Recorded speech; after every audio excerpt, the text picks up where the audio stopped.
So Adobe at their London Max conference just announced a huge update to their Firefly image model.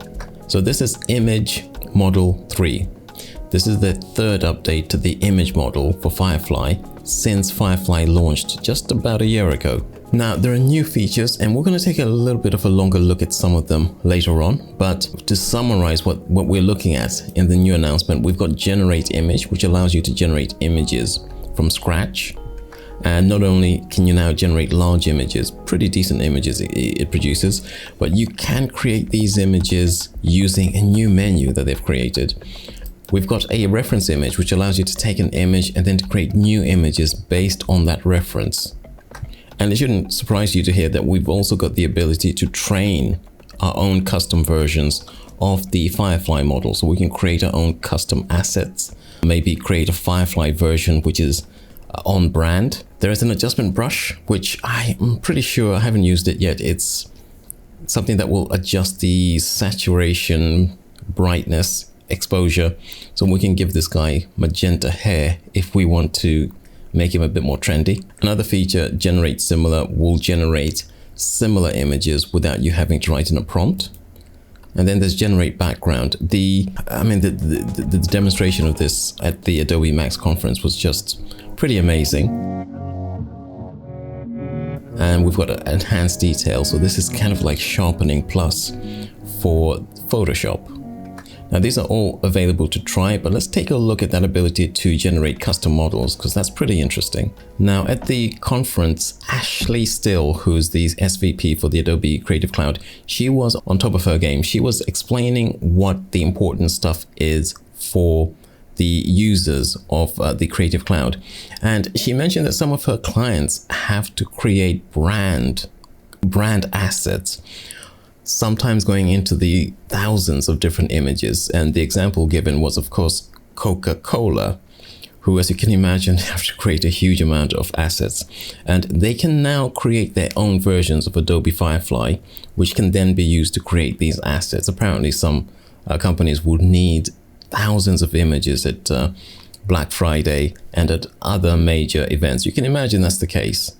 And now with Adobe Firefly, it's going to be possible to create these brand assets and also to produce style kits, so you can have everything that is relevant to your own brand style.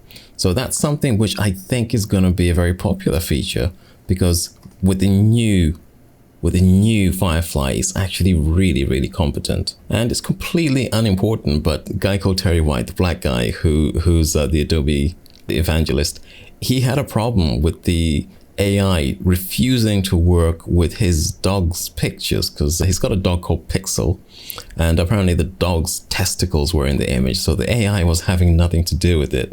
And it was nice to see I'm being a little bit silly, but it was nice to see one of the Adobe guys actually having the sort of problems that us ordinary users have when we're using these AIs. But enough of that. Let's take a look at what you can actually do inside of Photoshop. So you can now create images that are fairly large size, and this is one that I created of an Elizabethan woman, and she's at a royal court. You can see she's looking very neat, and it gives you 3 different options.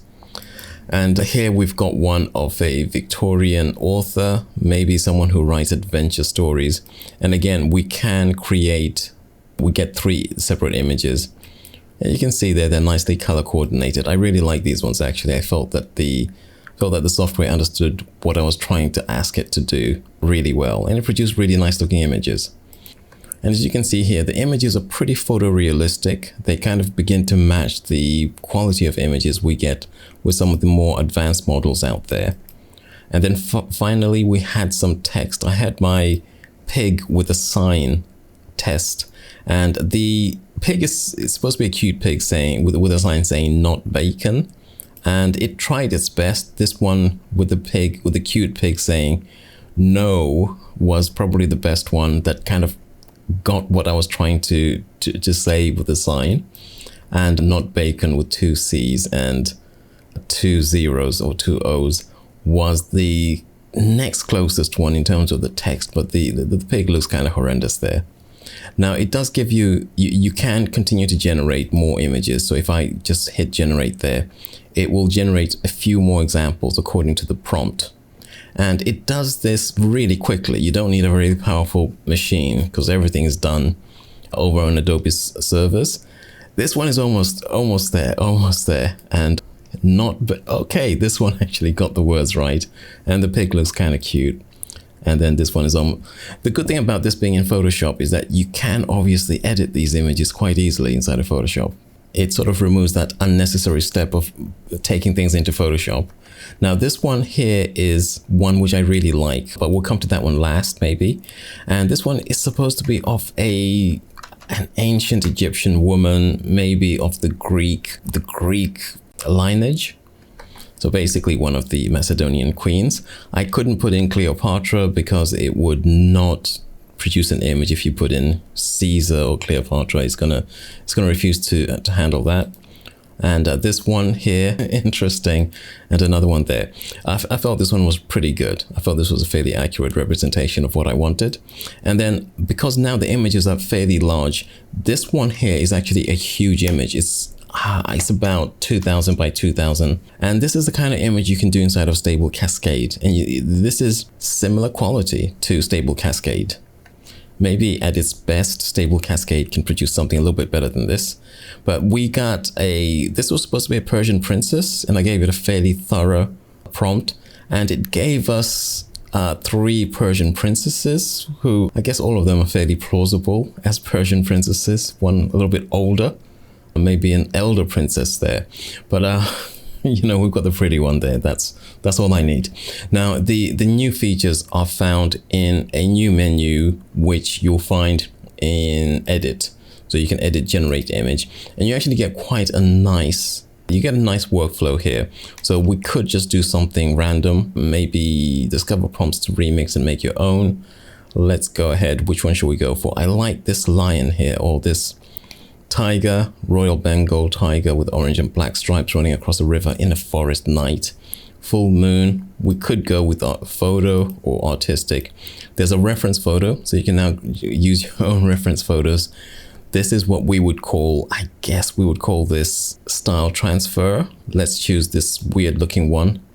And then we have a couple of effects. Let's go ahead and choose popular, hyper realistic, and then generate. And as you can see, it's pretty quick for something that's happening over the web. But yeah, this is how it works. Let's see what it turns out. Wow, that's pretty impressive. That one is really nice as well. And this one, the 2 tails are maybe not quite as successful, but this one looks pretty good. And with Photoshop, you can go in and edit anything that doesn't look quite right and just make it perfect. It's very, I think where Photoshop really triumphs is with the user interface. And I think that's how Adobe really gets on top of the game. The user interfaces, I was talking in a previous video about ChatGPT and how the user interface had really let me down. This is something that Adobe is good at getting right. So you can see here, we've made huge progress, and it's nice to see there are so many new features coming along.